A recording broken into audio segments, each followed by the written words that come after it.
হাজার বছরের পুরনো এক জমিদার বাড়ি, যার নাম শুনলেই গ্রামের মানুষরা ভয়ে কেঁপে উঠত। বাড়ির চারপাশে জঙ্গলে ঢাকা, ছাদের কার্নিশে বাদুড়ে ঝুলে থাকা, আর বাতাসে মিশে থাকা এক অদ্ভুত গন্ধ, যেন মৃত্যু আর ভয়ের মিশ্র সুর। রাত বাড়ার সঙ্গে সঙ্গে বাড়ির ভেতর থেকে ভেসে আসে মেয়েদের কান্নার আওয়াজ। কেউ কেউ আবার দেখতে পায় সাদা শাড়ি পরা ছায়া বারান্দায় হেঁটে বেড়াচ্ছে। প্রায় 40 বছর আগে এই বাড়িতে এক নিষ্ঠুর জমিদার বসবাস করতেন। তিনি মেয়ে সন্তান হলেই বলি দিয়ে দিতেন। এরপর থেকেই জমিদারের বাড়িতে শুরু হয় এক ভয়ঙ্কর অভিশাপের যাত্রা, যেখানে গ্রামের উঠতি বয়সী মেয়েরা একের পর এক নিখোঁজ হয়ে যেত। কেউ জানতই না কে বা কারা তাদেরকে নিয়ে যাচ্ছে। শেষ পর্যন্ত কি হয়েছিল সেই জমিদার আর গ্রামের মানুষদের সাথে, সেটাই দেখবো আজকের এই মুভিতে। আর এত কষ্ট করে রাত জেগে তোমাদের জন্য মুভির এক্সপ্লেনেশন করি, তোমরা যদি সাবস্ক্রাইব না করো তাহলে আমার পুরো কষ্টটাই বৃথা যাবে। তাই প্লিজ দয়া করে চ্যানেলটাতে সাবস্ক্রাইব করে দিও। গল্পের শুরুতেই একটি জমিদারের বাড়িকে দেখানো হয়, যেখানে আজকে একটি সন্তানের জন্ম হবে বলে মহা ধুমধামে ডাকডোল পিটিয়ে আনন্দের সাথে নাচানাচি করতেছিল। কিন্তু সেই বাচ্চাটি যদি ছেলে হয় তাহলে সে বেঁচে থাকবে, আর যদি মেয়ে হয় তাহলে তাকে আজকেই বলি দিয়ে দেওয়া হবে। কিছুক্ষণ পর তারা জানতে পারে যে সেই মেয়েটি একটি কন্যা সন্তানের জন্ম দিয়েছে। তাই সেই নিষ্ঠুর জমিদার সেই বাচ্চাটিকে নিয়ে মূর্তির সামনে এনে বলি দিয়ে দেয়। তারপর 40 বছর পরের ঘটনাকে দেখানো হয়, যেখানে আমরা সেই জমিদারের ছেলে শুভঙ্করকে দেখতে পাই, যে কিনা গ্রাম থেকে অনেক দূরে একটি শহরে বসবাস করতেছে তার একমাত্র মেয়ে ও তার স্ত্রীর সাথে। সেখানে সে খুব আনন্দের সাথে জীবনযাপন পার করতেছিল। সে কিভাবে জমিদারের ছেলে হওয়া সত্ত্বেও তার মেয়েকে জমিদারের বলি থেকে বাঁচিয়েছিল সেটাই জানবো আর কিছুক্ষণ পরে। একদিন রাতে কেউ একজন তাকে ফোন দিয়ে বলে তার বাবা মারা গেছে। তাই সে তার স্ত্রী ও তার মেয়েকে সেখানে রেখে সে একাই সেদিন রাতে তার বাবার বাড়ির উদ্দেশ্যে রওনা হয়। জমিদারের একমাত্র ছেলে হয় পরদিন সকালে তার বাবার অন্ত্যেষ্টিক্রিয়া কাজ শেষ করে বাড়ির সমস্ত জিনিস দেখভাল করার জন্য একজন চাকরকে বুঝিয়ে দিয়ে আসে। তারপর সে যখন গ্রাম থেকে শহরে আসতেছিল, ঠিক সেই সময় বাড়িতে হঠাৎ করে একটি শিকড়ের সাথে তার ধাক্কা লেগে নিচে পড়ে যায়। সেই শিকড়টি ছিল একটি 1000 বছরের পুরনো গাছের, যেই গাছেই থাকতো সেই ভয়ঙ্কর রাক্ষস, যে কিনা গ্রামের সমস্ত মেয়েদেরকে এক এক করে নিয়ে যেত। কেউ যদি সেই গাছের শিকড়ের সংস্পর্শে আসে তাহলে তার মৃত্যু নিশ্চিত, কিন্তু এটা কেউ জানতো না। পরে সে যখন তার গ্রাম ছেড়ে শহরের দিকে রওনা হচ্ছিল, ঠিক সেই সময় অনেকক্ষণ যাওয়ার পরে সে অনেক ক্লান্ত হয়ে যায়, যার কারণে সে গাড়ি থামিয়ে গাড়ির ভিতরেই সিগারেট খাচ্ছিল। হঠাৎ করে তার গাড়ির কাঁচ ভেঙে কিছু শিকড় তাকে ধরে ফেলে এবং সে কোনো রকম করেই সেই শিকড়ের হাত থেকে বেঁচে উঠতে পারে না, এবং অনেকগুলো শিকড় একত্রে এসে তার শরীর দিয়ে পেঁচিয়ে ধরে। সেই সমস্ত শিকড়গুলো পেঁচিয়ে তাকে মেরে ফেলে। তার হাতে যেহেতু সিগারেট ছিল, আর এই কারণে সেই সিগারেটের আগুন গাড়িতে পড়ে গেলে সেই আগুন থেকেই পুরো গাড়িতে আগুন লেগে যায়। পোস্টমর্টমের রিপোর্টে জানতে পারে যে সে আগুনই সে মারা গেছে, কিন্তু প্রকৃত ঘটনা কেউই জানতে পারে না। যাই হোক, পরদিন সবাই তাদেরকে সান্ত্বনা দেয় এক এক করে, এবং সেখানে জয়দেব নামের এই লোকটি তাদেরকে বলে তাদের কোনো কিছু লাগলে যেন সে তাদেরকে বলে, কারণ তাকে মনে করা হতো সেই জমিদারের সবচেয়ে ভালো বন্ধু এবং কাছের লোক হিসাবে। কিন্তু এটাই ছিল সেই রাক্ষস, যে কিনা গ্রামের মেয়েদেরকে ধরে নিয়ে যেত।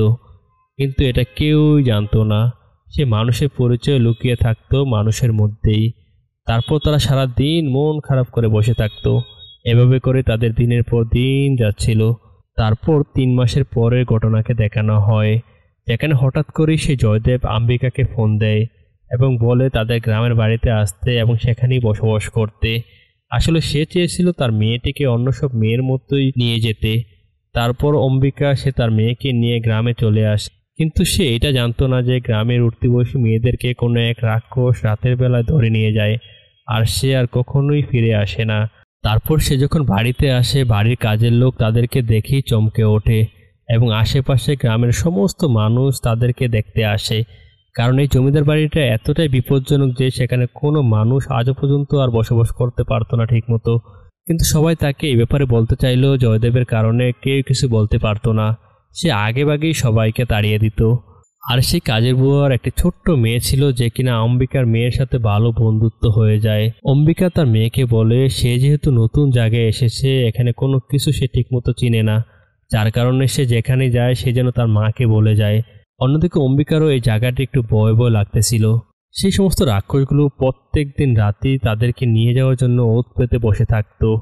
একদিন রাতে তারা দুজন যখন বসে একসাথে ছবি আর্ট করতেছিল, ঠিক সেই সময় সেই কাজের বুয়ার মেয়েটি তার মোবাইলে একটি গাছের ছবি দেখতে পায়, যেটা ছিল সেই জমিদার বাড়ির পিছনের গাছটি। যার কারণে সেই মেয়েটি বলে এই গাছটি তো আমাদের বাড়ির পিছনেই আছে। তখন অম্বিকার মেয়ে বলে সেই গাছ যে করে হোক তাকে দেখতে হবে। সেই মেয়েটি খুব জোরে করতে সেই গাছটির কাছ থেকে দেখার জন্য, কিন্তু সে মেয়েটি জানতো সেই জায়গাটি ছিল খুবই বিপজ্জনক, তাই সে সেখানে কোনোভাবেই যেতে চাচ্ছিল না। কিন্তু অম্বিকার মেয়ে যেহেতু বলেছে, আর এই কারণে তার রিকোয়েস্ট রাখতে তারা দুইজন চুপচাপ সেই জায়গায় চলে যায়। তারপর তারা সেই বাড়ির পাশে জঙ্গলে চলে যায়।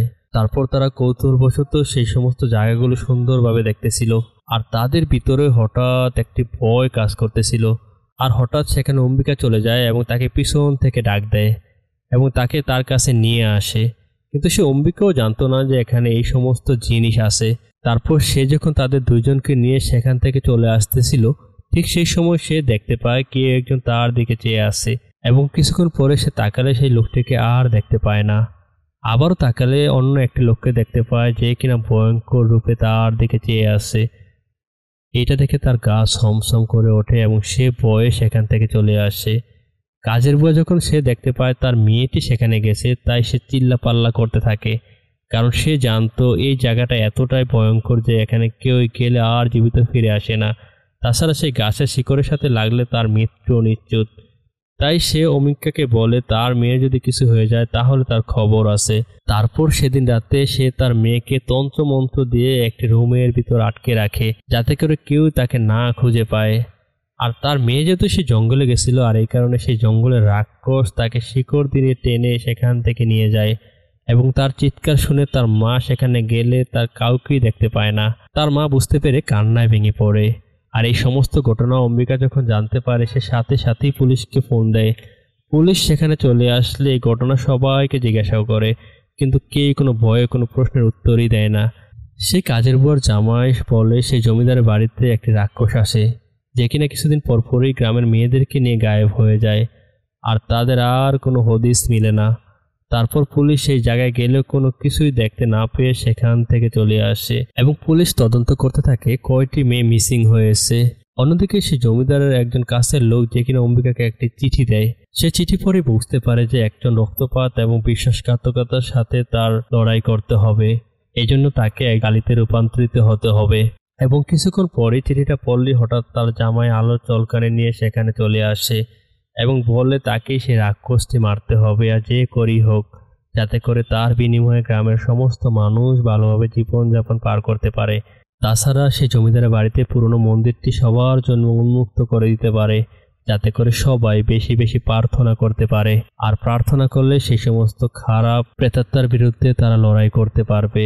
তারপর সে বাড়িতে সে মন্দিরটি নিজের হাতেই খুলে দেয়, আর এই কারণে সেই দুষ্ট প্রেতাত্মাটি তার উপর রাগান্বিত হয় এবং তাকেও তার মেয়েকে মেরে ফেলা টার্গেট করে। সবাই যখন সে মন্দিরে প্রার্থনা করে, কিছু পরে আশ্চর্যজনকভাবে সেই কাজের বুয়ার মেয়েটি হঠাৎ করে চলে আসে। আর এটা দেখে তো অনেক বেশি সবাই খুশি হয়ে যায়, কারণ আজ পর্যন্ত যতগুলো মেয়ে গেছে তার মধ্যে মাত্র এই মেয়েটি ফেরত এসেছে। আসলে এটা ছিল সেই প্রেতাত্মার একটি ফাঁদ। সে যেহেতু অম্বিকার মেয়ের সাথে অনেক ভালো সম্পর্ক, তাই সে তাকে দিয়ে টোপ দেয়, যাতে কেউ কোনো কিছু না বোঝার আগেই তাকে নিয়ে যেতে পারে। আর এভাবে করে দিন পেরিয়ে রাত চলে আসে, আর সেদিন রাতেই মেয়েটি তার রুম থেকে বেরিয়ে চলে যাচ্ছিল। ঠিক সেই সময় সে জমিদারের কাছে লোকটি তাকে দেখে ফেলে এবং তাকে বলে সেখান থেকে যেতে নিষেধ করে। আর সে যেহেতু তাকে দেখে ফেলেছে, তাই সে তার গলা টিপে সেখানে তাকে মেরে ফেলে। তারপর সে অম্বিকাদের রুমে চলে যায় এবং সেখানে তাকে জাগিয়ে তোলে এবং চুপচাপ তার সাথে আসতে বলে। সে কোনো কিছু বুঝে ওঠার আগেই তাকে নিয়ে চলে যায়। অন্যদিকে অম্বিকার ঘুম ভাঙলে তখন সে তার মেয়েকে আর দেখতে পায় না, তাই সে চিৎকার করতে থাকে এবং কিছু দূরে গেলে সে দেখতে পায় তার মেয়ে সেই কাজের বুয়ার মেয়ের সাথে চলে যাচ্ছিল। সে পিছন থেকে ডাকলেও তার কথা সাড়া দিচ্ছিল না এবং তাকে নিয়ে যাচ্ছিল। অনেকক্ষণ যাওয়ার পর একটি বয়স্ক মহিলা, যে কিনা তার মেয়েকে আটকে রাখে সমস্ত রাক্ষসীদের কাছ থেকে, এবং একটা সময় পরে তাকে দেখে সে মেয়েটিকে রেখে সেখান থেকে চলে আসে। তারপর অম্বিকা তার মেয়েকে সেখান থেকে নিয়ে আসে চিকিৎসা করতে থাকে। অন্যদিকে এই সমস্ত ঘটনা ঘটে যাওয়ার পর জয়দেব সেখানে চলে আসে এবং জয়দেবকে দেখে সে অনেক বেশি রাগান্বিত হয়ে যায় এবং সে বলতে থাকে তাদের গ্রামে এত সমস্যা, সে কেন তাদেরকে আগে বলে নাই। আসলে জয়দেবের মূল প্ল্যানিংই ছিল তার মেয়েকে নিয়ে যাওয়া, তারপর সে এই সমস্ত ঝামেলা রেখে সেদিন রাতেই গ্রাম থেকে শহরের উদ্দেশ্যে চলে যাচ্ছিল। অন্যদিকে জয়দেব যেহেতু তার মেয়েকে আগে থেকেই টার্গেট করতেছিল, আর এই কারণে সে তার গাড়ির উপরে হামলা দেয় অন্য সব প্রেতাত্মাদের দিয়ে। তো সবাই সেই সমস্ত প্রেতাত্মারা এতটাই শক্তিশালী ছিল যে সে কোনোভাবেই তাদেরকে ফাঁকি দিতে পারতেছিল না। এবং একটা সময় পরে সেই সমস্ত গাড়ি ভেঙে সেই মেয়েটিকে নিয়ে তারা চলে যায়। তারপর সে জয়দেবকে দেখতে পায় যে কিনা তার মেয়েকে কোলে করে সেখান থেকে নিয়ে যাচ্ছিল। তারপর সে এটা দেখে বুঝতে পেরেছিল এটা ছিল সেই জয়দেবেরই কাজ। মানুষের রূপ ধরে এই সমস্ত গ্রামে এত দিন ধরে বসবাস করতেছিল। সে যেহেতু মারাত্মকভাবে জখম হয়েছিল, যার কারণে তারও কোনো কিছু করার ছিল না। তারপর তার যখন ঘুম ভাঙে তখন সে দেখতে পায় সেই মহিলাটির রুমে সে আসে। আসলে সেই মহিলাটি ছিল অনেক ভালো মনের মানুষ। সে সেই সমস্ত প্রেতাত্মা সম্পর্কে কোনো কিছুই জানতো না। সে যখন এই সমস্ত ঘটনা জানতে পারে তখন সে বলে এই সমস্ত প্রেতাত্মার সাথে কিভাবে লড়াই করতে হবে, সে কীভাবে সে রাক্ষসকে হারাবে, সমস্ত জিনিস তাকে বুঝিয়ে বলে। তখন সে বয়স্ক লোকটি বলে পূজার আয়োজন আর অনুষ্ঠান করতে। তারা পুজো দিলে তারা সমস্ত শক্তি সে অম্বিকা পাবে, আর সে সেই জঙ্গলে গিয়ে সেই সমস্ত মেয়েদের সাথে সে একাই লড়াই করবে। অন্যদিকে তাদের পূজার অনুষ্ঠান সমস্ত জিনিস আয়োজন করতে থাকে। সবাই মহা ধুমধামে ডাকডোল পিটিয়ে আনন্দে নাচানাচি করতে থাকে এবং পুজো দিতে থাকে। অন্যদিকে অম্বিকা সে চলে আসে সেই জঙ্গলে, যেখানে অন্যরা সব প্রেতাত্মারাও সেখানে চলে আসে। সে এক এক করে সমস্ত প্রেতাত্মাদের সাথে লড়াই করতে থাকে এবং প্রেতাত্মাদেরকে ধরে সে তার দিকে তাকালে সমস্ত করে সেই জয়দেব সমস্ত মেয়েদেরকে নিয়ে যাওয়া মানুষগুলোকে সে এক এক মেয়েতে পরিণত করে। ঠিক কিছুক্ষণ পরেই সেখানে জয়দেব চলে আসে, যে কিনা এক ভয়ঙ্কর রূপ ধারণ করে এবং সে একাই তার বিরুদ্ধে লড়তে থাকে এবং একটা সময় পরে তাকে মেরে ফেলে। অন্যদিকে তারা যেহেতু পূজা দিচ্ছিল, তাদের পূজার শক্তিতে সে কালিতে রূপান্তরিত হয়, আর এতে করে সমস্ত শক্তি নিয়ে সে তার সাথে লড়াই করতে থাকে। অনেকক্ষণ লড়াই করার পর সেই অম্বিকা সেই প্রেতাত্মাকে মেরে ফেলতে সক্ষম হয়। আর এভাবে করে সে গ্রামের সমস্ত মেয়েদেরকে নিয়ে সেই জমিদার বাড়িতে চলে আসে। আর গ্রামের সবাই অনেক বেশি খুশি হয়ে যায়, কারণ তারা অনেক বছর পরে হলো সেই প্রেতাত্মার বিরুদ্ধে লড়াই করে তারা জিতে ফেলছিল। আর এভাবে করে একটি সুন্দর মুভি এখানেই শেষ হয়ে যায়।